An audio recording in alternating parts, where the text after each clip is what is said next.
8 taon nang magjowa ang kapamilya celebrity couple na sina Loisa Andalio at Ronnie Alonte at in fairness, solid na solid pa rin ang kanilang relasyon until now.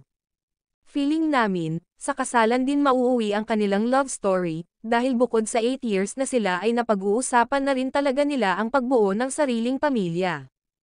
Palagi ring sinasabi ni na Loisa at Ronnie kapag nai-interview namin sila na natagpuan na nila sa isa't isa ang kanilang forever.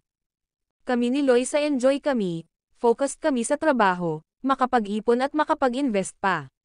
8 years na kami this year. Kung mahal mo yung tao dapat may plano kayo, kung wala, maghiwalay na kayo, ang pahayag ni Ronnie sa isang interview. Siya na talaga, siya na, alam mo iyon, dugtong pa ng kapamilya actor.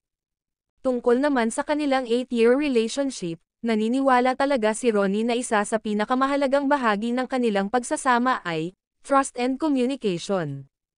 Tsaka siguro yung pagiging relaxed namin sa isa't isa.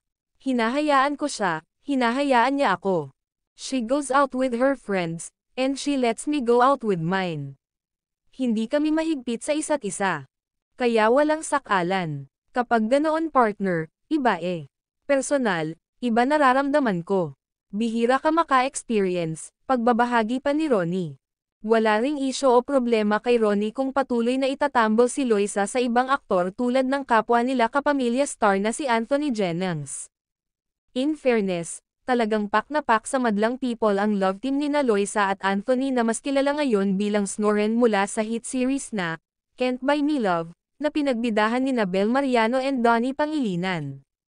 Sinabi ko sa kanya kapag nagselos ka wala kang tiwala. Paano ngayon?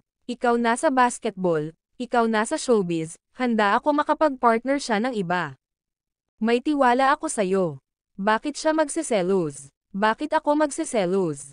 Paliwanag ni Ronnie. Speaking of basketball, handa raw career ni Ronnie ang naturang sports na itinuturing niyang first love. Payag din daw niya itong gawing full-time career. Wala pa akong ginagawa. Si Star and Abs, wala nakalatag sa akin.